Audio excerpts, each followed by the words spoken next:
Bienvenidos todos y gracias por participar en este webinar donde trataremos el régimen de liquidación de gananciales con especial referencia a la sentencia 295/2019 de 27 de mayo. La conferencia constará de dos bloques, la primera la exposición de nuestro ponente y una vez finalice procederemos a abrir el turno de preguntas y respuestas. En esta ocasión tenemos el honor de contar con el excelentísimo don Antonio Salas Carceller, magistrado de la Sala Primera del Tribunal Supremo y autor de obras nuestras como el Código Civil comentado, recursos civiles paso a paso y otras guías prácticas que tenemos a la venta. Buenos días, don Antonio. Podemos proceder a iniciar la exposición. Muy bien, muchas gracias. Pues bien, vamos a tratar del tema de la sociedad de gananciales y su liquidación y con una especial referencia a una sentencia reciente de mayo de este año que trata un tema interesante en relación con la liquidación de las sociedades gananciales. Bien, en principio hay que decir que con arreglo al artículo 1315 del Código Civil, el régimen económico del matrimonio es el que los cónyuges estipulan en capitulaciones matrimoniales sin otras limitaciones que las establecidas en el Código. Por otra parte, en el 1325 se dice que en capitulaciones matrimoniales podrán los otorgantes estipular, modificar o sustituir el régimen económico de su matrimonio o cualesquiera otras disposiciones por razón del mismo. También el 1328 establece que será nula cualquier estipulación contraria a las leyes o a las buenas costumbres o limitativa de la igualdad de derechos que corresponda a cada cónyuge. Así, se establece una libertad total para estipular cuál es el régimen económico que debe regir en el matrimonio. Solo, repito, se excluyen aquellos pactos que sean contrarios a buenas costumbres o a las leyes o que se limite la igualdad de derechos entre los cónyuges. En realidad, se establece en cuanto al régimen económico matrimonial una serie de disposiciones generales en el Código a partir del artículo 1315 y se trata de las capitulaciones matrimoniales en el 1325 y siguientes. Luego establece unos regímenes típicos que son el de sociedades gananciales, el régimen de participación y el régimen de separación de bienes. Cualquiera de estos regímenes puede ser pactado por los cónyuges antes del matrimonio o durante el matrimonio mediante estipulaciones, mediante capitulaciones matrimoniales que han de constar, eso sí, en escritura pública. Por tanto, en cualquier momento los cónyuges pueden adaptar su régimen económico a sus propios intereses. Sí es cierto que como régimen supletorio se establece en nuestro Código Civil, o sea, en el derecho común español, el régimen de sociedades gananciales. O sea que si nada se ha pactado sobre el régimen económico matrimonial, regirá el de sociedad de gananciales. En este régimen de sociedades gananciales se puede definir como aquella sociedad en la que se convierten en comunes para los cónyuges las ganancias o beneficios obtenidos, bien sea de bienes gananciales o comunes o de bienes privativos de cualquiera de ellos. De forma que cuando se disuelva la sociedad de gananciales, los bienes que integran esa sociedad serán repartidos entre los cónyuges a partes iguales. El artículo 1344 del Código Civil nos dice que mediante las sociedades gananciales se hacen comunes para los cónyuges las ganancias o beneficios obtenidos indistintamente por cualquiera de ellos que les serán atribuidos por mitad al disolverse dicha sociedad. El régimen económico, conforme al 1345, comienza en el momento de la celebración del matrimonio o posteriormente cuando se pacta en capitulaciones matrimoniales. Como ya decía, puede ser que el régimen inicial sea otro distinto del de las sociedades gananciales establecido por los cónyuges y luego durante el matrimonio pacten sujetarse al régimen de sociedades gananciales.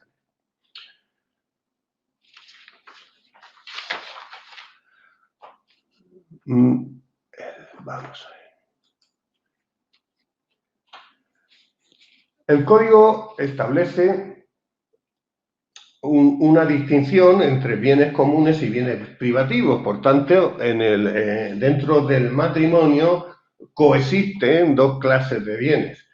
Aquellos que sean gananciales y los que son de carácter privativo. Esto siempre, como es lógico, dentro del régimen de sociedades gananciales. Los privativos son los que pertenecen exclusivamente a uno de los cónyuges, sobre los que cada uno de ellos ostenta la propiedad única de estos bienes privativos y además la administración y disposición. El cónyuge no titular de estos bienes no tiene intervención en la gestión y disposición de los mismos, a no ser que el cónyuge titular le confiera algún poder. Esto salvo alguna limitación, como es el caso de la vivienda familiar, que aunque sea privativa de uno de los cónyuges, según el artículo 1320 del Código Civil, para disponer de los derechos sobre la vivienda habitual y los muebles de uso ordinario de la familia, aunque tales derechos pertenezcan a uno solo de los cónyuges, se requerirá el consentimiento de ambos o, en su caso, la autorización judicial.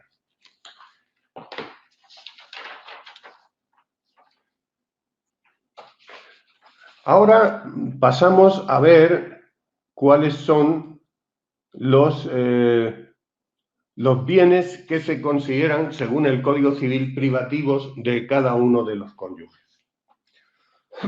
El artículo 1346 establece que son bienes privativos de cada uno de los cónyuges, en primer lugar, los bienes y derechos que le pertenecieran al comenzar la sociedad, bien porque le pertenecían antes de la celebración del matrimonio, o bien porque los adquirió dentro del matrimonio, pero cuando aún no existía la sociedad de gananciales, cuando aún el matrimonio no se regía por la sociedad de gananciales. También son privativos los que se adquieran después por título gratuito, fundamentalmente por donación o por herencia de alguno de los cónyuges, los adquiridos a costa o en sustitución de bienes privativos por el principio de subrogación. Lógicamente, si se trata de la sustitución de un bien privativo por otro, pues el bien que sustituye al anterior también es privativo.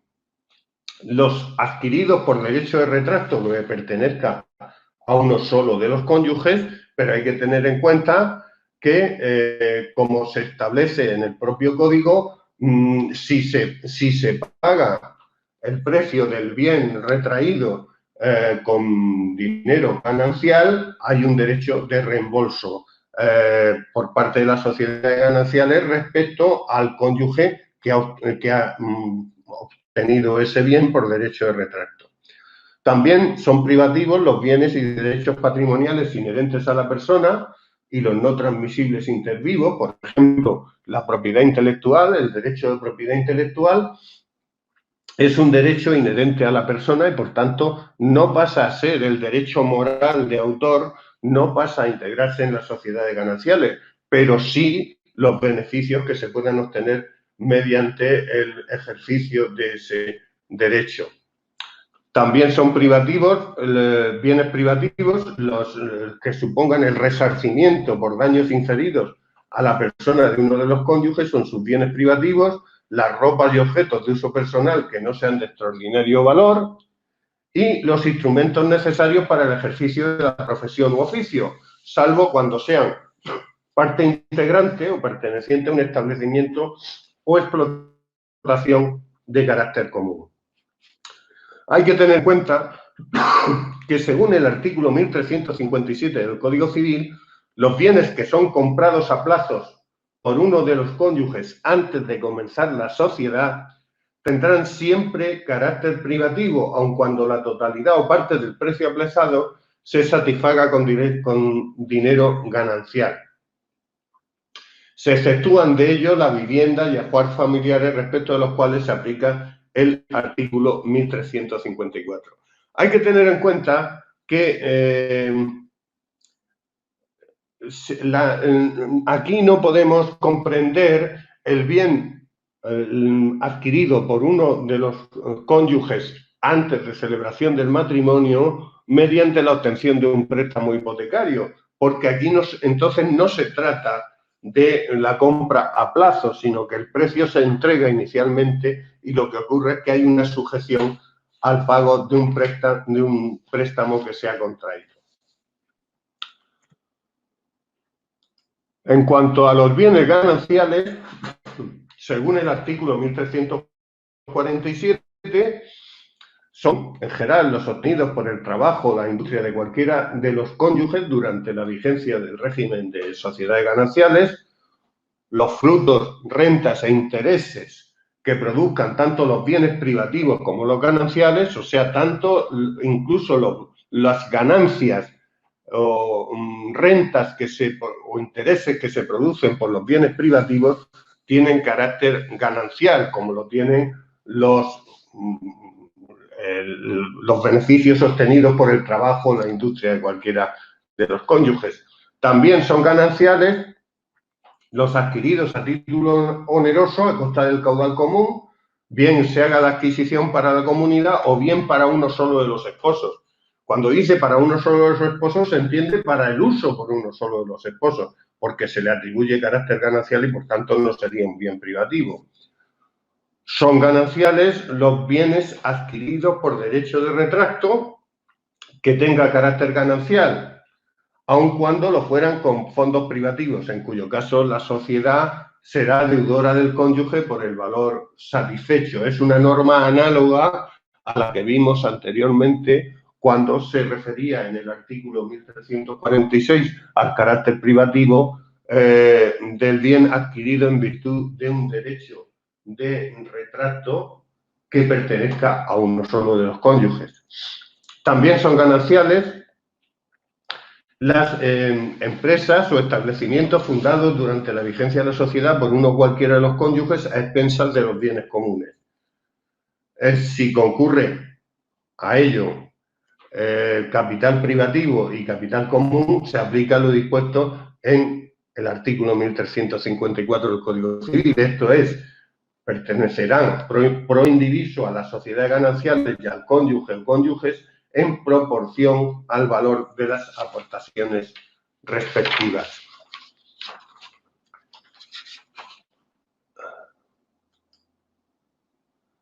Bien, vamos. También, al margen de lo dispuesto en estos dos artículos, 1346 y 1347, se puede considerar otra serie de activos que forman parte de las sociedades gananciales, como es, según el 1349, el derecho de usufructo o pensión, en cuanto se dispone que el derecho de usufructo o pensión perteneciente a uno de los cónyuges forma parte de sus bienes propios, pero los frutos, pensiones o intereses devengados durante el matrimonio son gananciales. También los frutos del ganado, en cuanto al 1350, dice que son gananciales las cabezas de ganado que excedan del número aportado por cada cónyuge como privativo al iniciarse la sociedad. Son gananciales también las ganancias en el juego y las adquisiciones por causas que eximan de restitución, como dice el 1351. Y los bienes donados o dejados en testamento a los cónyuges conjuntamente y sin especial designación de partes, como establece el 1353. El 1354, como habíamos visto, dice respecto a los bienes adquiridos mediante precio en parte ganancial y en parte privativo, que corresponde pro indiviso a las sociedades gananciales y al cónyuge o cónyuges en proporción al valor de las aportaciones respectivas. Si se trata de bienes adquiridos por uno de los cónyuges constante en la sociedad por precio aplazado, tendrá naturaleza ganancial el bien si el primer desembolso tuviera tal carácter, aunque los plazos restantes se satisfagan con dinero privativo. Si el primer desembolso tuviera carácter privativo, el bien será de carácter privativo según el 1356, pero siempre teniendo en cuenta que cuando para la adquisición de un bien ganancial o de un bien privativo se aportan capitales de distinta procedencia, o sea, para un bien ganancial viene capital privativo o al contrario, para un bien privativo capital ganancial, pues al momento de la liquidación existirá un crédito del cónyuge que haya hecho esa aportación de capital o de las sociedades gananciales respecto al dinero aportado. Pasamos ya a ver la disolución de las sociedades gananciales que se produce según el 1392. Vamos a ver.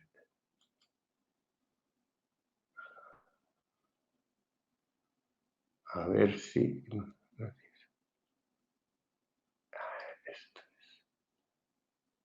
La disolución de las sociedades gananciales se disuelve o concluye de pleno derecho, como dice el Código Civil, en 1392, cuando se disuelve el matrimonio, cuando es declarado nulo, cuando se acuerde la separación legal de los cónyuges o cuando los cónyuges convengan un régimen económico distinto en la forma establecida por el Código.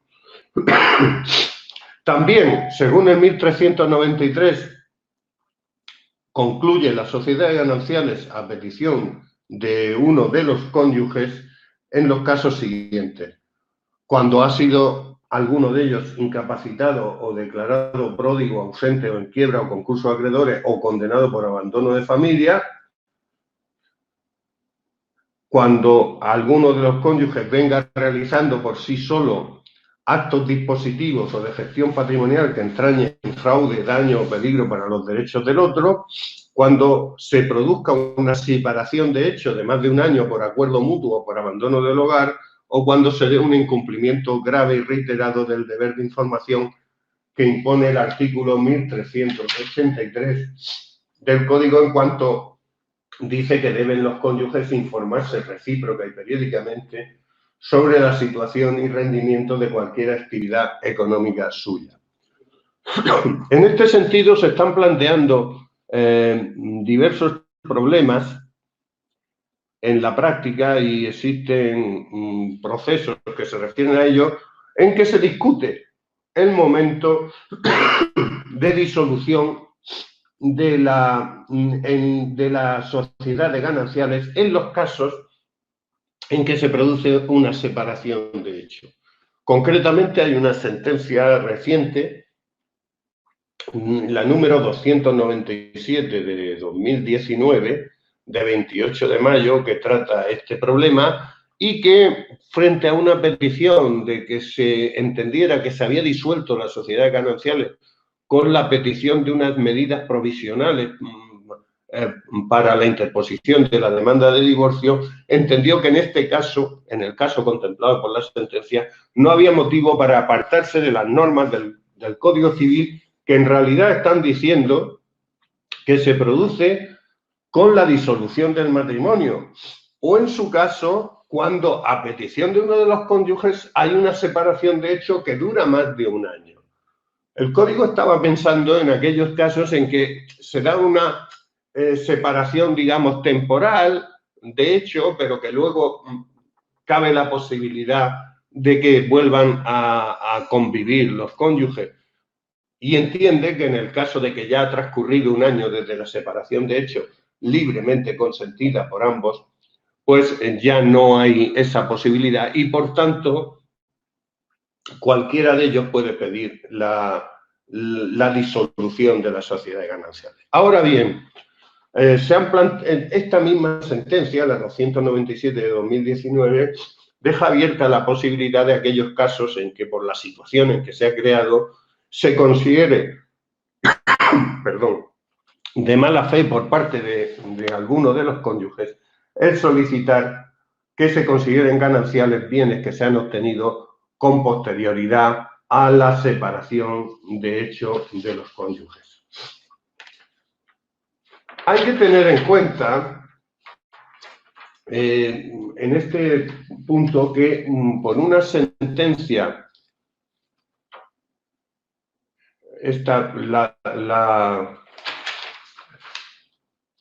era la 297 de 2019, del 28 de mayo, la que me he referido, que se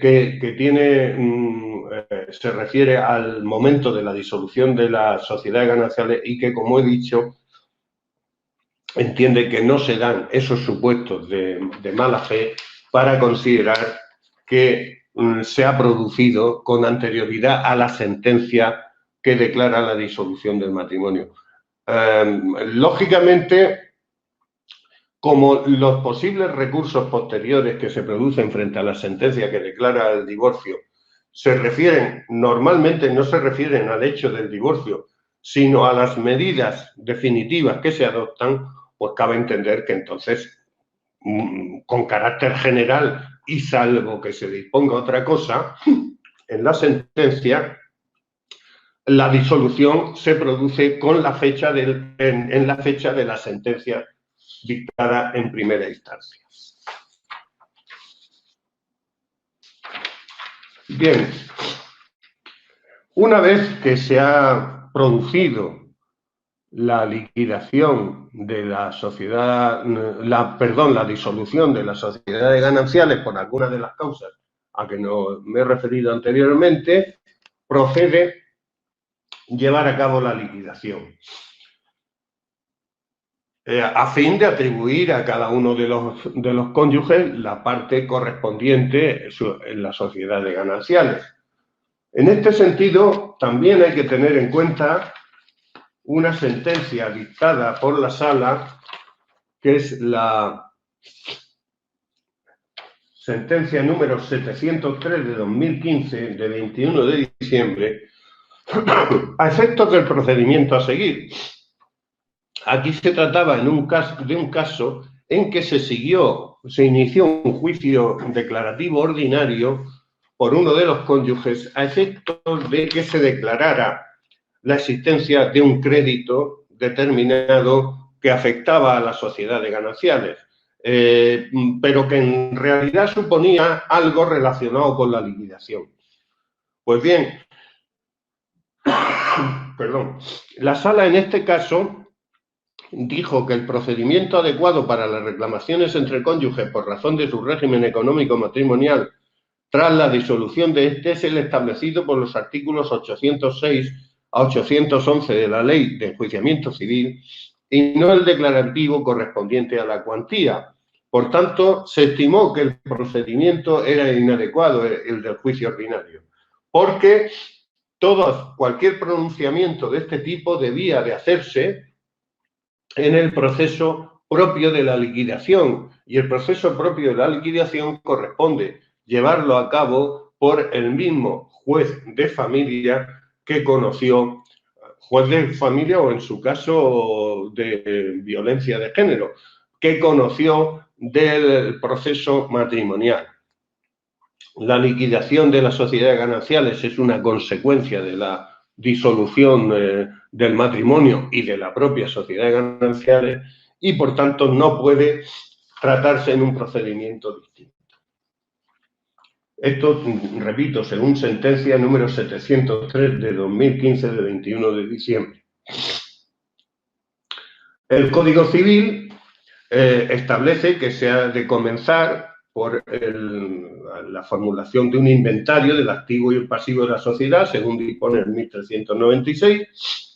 En el activo de la sociedad han de comprenderse, según el 1397 del Código Civil, los bienes gananciales en el momento existentes en el momento de la disolución, el importe actualizado del valor que tenían los bienes al ser enajenados por uno de los cónyuges por negocio ilegal o fraudulento si no hubieran sido recuperados, y el importe actualizado de las cantidades pagadas por la sociedad que fueran de cargo de uno solo de los cónyuges y en general las que constituyan créditos de la sociedad contraente.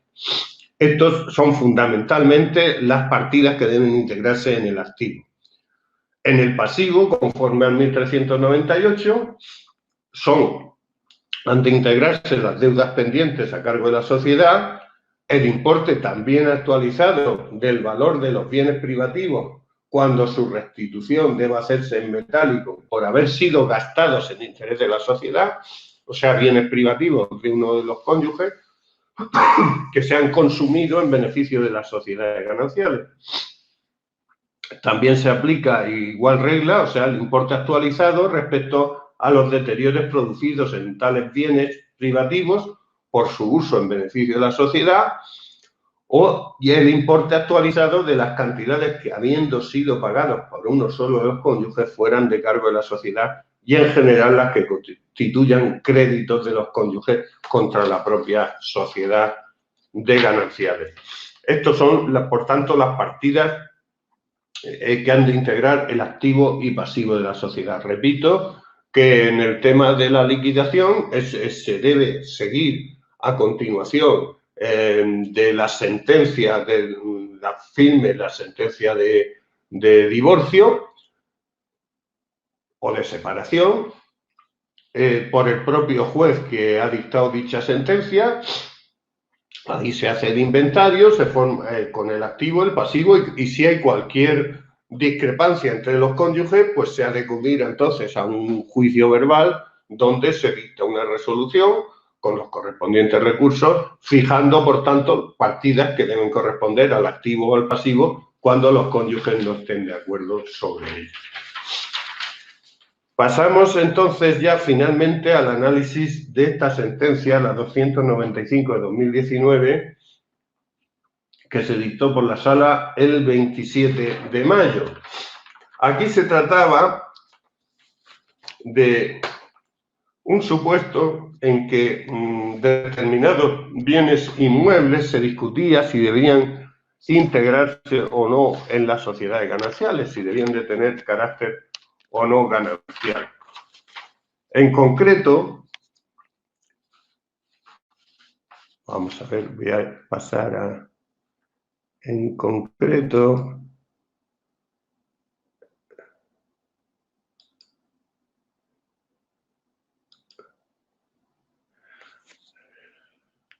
se trataba de un matrimonio que se divorcia y cuando se va a producir la liquidación de gananciales, se plantea controversia en el caso de 3 inmuebles que se han adquirido durante el matrimonio. Se daban distintos casos en cada uno de estos inmuebles, un inmueble en Getafe, otro en Málaga y una finca rústica.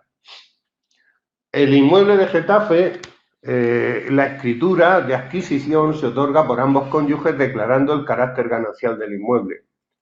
Aquí, en realidad, no hay problema porque al haberse declarado intervenir ambos cónyuges en la escritura y declarando que se adquiere para las sociedades gananciales, tiene carácter ganancial, aunque se acredita que el marido aporta una cantidad que proviene de la venta de un piso suyo, de un piso privativo, y por tanto, aunque el resto del precio se pagó con cargo a un préstamo que fue reintegrado por las sociedades gananciales, al haber aportado el esposo una cantidad que provenía de la venta de un bien privativo, él quedó como acreedor de la sociedad por esa cantidad. En el caso del inmueble de Málaga, la escritura se otorga únicamente por el marido que declara estar casado en régimen de gananciales y comprar con carácter ganancial. Pero aquí no intervino la esposa ni se acredita que hubiera consentimiento o intervención por parte de ella para que se declarara ganancial ese bien. Se acreditó que el importe abonado por la compra provenía de la venta de un piso privativo que había heredado también el esposo junto con su hermano. Por ello, se resolvió, como ahora veremos, que se trataba de un bien de carácter privativo, aunque el marido hubiese hecho la escritura declarando que lo adquiría para las sociedades gananciales. En el caso de la finca rústica, la escritura se otorgó por ambos cónyuges, que hacen constar que compraban también con carácter ganancial. El esposo manifiesta que parte del importe abonado proviene de su herencia, pero no queda plenamente acreditado, y al no quedar plenamente acreditado no se tiene en cuenta su alegación. En la sentencia dice que se suscita la controversia tras un divorcio en el momento de la liquidación de una sociedad ganancial respecto de varios inmuebles a los que me he referido, adquiridos constantes matrimonios, bien por uno solo de los cónyuges que declara adquirir con carácter ganancial, bien por ambos cónyuges que declaran comprar con carácter ganancial. Entonces, lo que considera la sala es que son gananciales los bienes adquiridos conjuntamente por los esposos, cuando consta la voluntad de ambos de atribuir el carácter ganancial al bien adquirido. Pero en tal caso, también, si se prueba que para la adquisición se han empleado fondos privativos, el cónyuge titular del dinero invertido en ello tiene derecho a que se le reintegre el importe actualizado, aunque no hubiera hecho reserva sobre la procedencia del dinero ni sobre su derecho de reembolso. Por el contrario, la declaración de un solo cónyuge de que adquiere para la sociedad o de que adquiere con carácter ganancial por sí sola, esta declaración no es suficiente para que el bien tenga este carácter ganancial, de modo que si el cónyuge adquirente prueba el carácter privativo del dinero empleado, el bien será privativo. Así se pronuncia la sentencia, repito, la sentencia de 27 de mayo de 2019,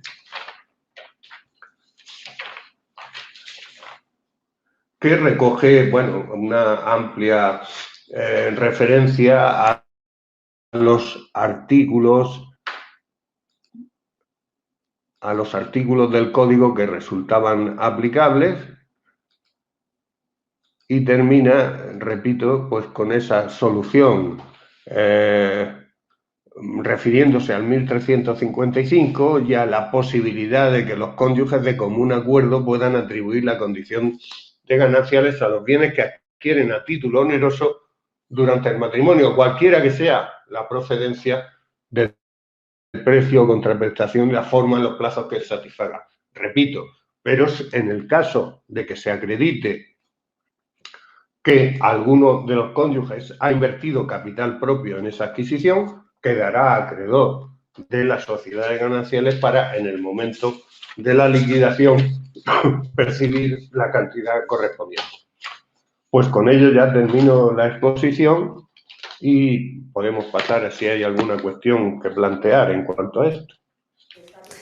Muchas gracias, don Antonio, por esta magnífica exposición. Sí, vamos a proceder a ver si tenemos alguna cuestión. Vamos a pasar al turno de preguntas. Vilariño y Asociados pregunta: vivienda que se compra por la esposa antes de contraer matrimonio y que se constituye como vivienda familiar, gravada con hipoteca, que se termina de pagar durante el matrimonio. Un mes antes del divorcio, la vivienda familiar pasa a ser otra, que ya adquieren juntos. ¿La primera vivienda se considera ganancial o privativa de la esposa? Bien, en este caso, la primera vivienda ha de considerarse, entiendo, privativa de la esposa. Se adquirió antes de contraer matrimonio y si bien las sociedades gananciales puede tener un crédito frente a la esposa por las aportaciones o las amortizaciones que se hubieran hecho con dinero ganancial respecto al préstamo que hubiese contraído para el préstamo hipotecario, ya que se dice que esa vivienda estaba gravada con hipoteca. Por lo tanto, la vivienda no pierde el carácter privativo que tenía desde el primer momento, ya que había sido adquirida antes de contraer matrimonio, pero efectivamente existe ese derecho de las sociedades gananciales a percibir a cargo de la esposa las cantidades que haya contribuido la sociedad para pagar el préstamo. Perfecto, continuamos con la siguiente. XXV, abogados, pregunta, regalos de boda. Los futuros cónyuges facilitan un número de cuenta junto con la invitación de boda que resulta ser titular de solo uno de ellos. El matrimonio no dura y el no titular pretende que se reparta el saldo porque lo considera ganancial. ¿Prosperará esta petición? Bien, aquí se trata en realidad de una donación por razón de matrimonio. Estas donaciones se regulan en el artículo 1336 y siguientes del Código. Evidentemente entiendo que se debe repartir el saldo de esa cuenta, aunque sea titularidad de uno de ellos, porque es común, según perdón, el artículo 1339 dice: los bienes donados conjuntamente a los esposos pertenecerán a ambos pro indiviso ordinario y por partes iguales, salvo que el donante haya dispuesto otra cosa. Pero porque el saldo es común, debe partirse por mitad, pero no porque sea ganancial, porque se trata de regalos, o sea, de ingresos que se han producido antes de la celebración del matrimonio y, por tanto, antes de que tenga inicio las sociedades gananciales. Por tanto, son comunes, pero no gananciales. Por tanto, ha de dividirse el saldo por mitad, pero no por razón de que sea ganancial. Muy bien. Continuamos con la siguiente. Nos pregunta Fábregas Advocats. Acciones privativas del esposo. El rendimiento bimensual que produce se destina a la adquisición de más acciones. Con la adquisición, la titularidad de todas ellas pasa a ser de ambos esposos. ¿Correspondería derecho de reembolso a favor del esposo? Bien, en cuanto a las acciones, el artículo 1352 del Código dice que las nuevas acciones u otros títulos o participaciones sociales suscritos como consecuencia de la titularidad de otros privativos serán también privativos. Asimismo, lo serán las cantidades obtenidas por la enajenación del derecho a suscribir. Si para el pago de la suscripción se utilizaran fondos comunes y se emitieran acciones con cargo a los beneficios, se reembolsará el valor satisfecho. De forma que, como el rendimiento bimensual que producen las acciones privativas es ganancial, entiendo que serán gananciales las nuevas acciones adquiridas, salvo que lo hayan sido por un derecho de adquisición preferente relacionado con las acciones privativas del esposo. En el caso de que hayan sido adquiridas en virtud de ese derecho de adquisición preferente, serán privativas y las sociedades gananciales, al haberse pagado con el rendimiento de las acciones que es ganancial, tendrá un crédito contra el esposo. Si no se trata de un supuesto de adquisición preferente, entonces sí, las nuevas acciones tienen un carácter ganancial. Muy bien, vamos a continuar con una última pregunta, que en este caso es de García y Pacheco Abogados. Dice: matrimonio ya divorciado. El esposo tiene atribuido el uso de uno de los vehículos gananciales. Antes de proceder a la liquidación, sufre un accidente y el coche resulta siniestro total. La esposa quiere incluir en el activo del valor del bien antes del siniestro. El esposo solo quiere incluir el valor que abona el seguro, que es muy inferior. ¿Qué sería más correcto? Bueno, en este caso yo entiendo que en el activo de las sociedades gananciales se debe incluir el valor que abona el seguro, pero también un crédito contra el esposo por la diferencia hasta alcanzar la diferencia entre lo que ha dado el seguro hasta alcanzar el valor del vehículo antes del siniestro, porque efectivamente es un daño que el esposo ha causado a las sociedades gananciales, siempre entendiendo de que se trata de un accidente sufrido por culpa del esposo que tenía atribuido el uso. Y en 1397, el artículo 1397 del Código Civil, en su apartado tercero, dice que habrán de comprenderse en el activo el importe actualizado de las cantidades pagadas por la sociedad que fueran de cargo solo de un cónyuge y, en general, las que constituyan créditos de la sociedad contra este. Si este ha producido el daño al bien ganancial por su culpa, pues evidentemente la sociedad tiene un crédito contra él hasta completar el valor total que tenía el vehículo, añadiéndolo a la cantidad que se haya obtenido por el seguro. Muy bien, hasta aquí nuestro tiempo. Muchas gracias, don Antonio, por esta exposición. Agradecerles a todos ustedes su asistencia a este evento, que confiamos que haya sido de su interés. Continuaremos haciendo este tipo de eventos desde la editorial. Les recordamos además a los suscriptores de Iberley que disponen de esta conferencia en su zona privada de la web, en la colección Iberley TV. Gracias por su atención y hasta el próximo evento.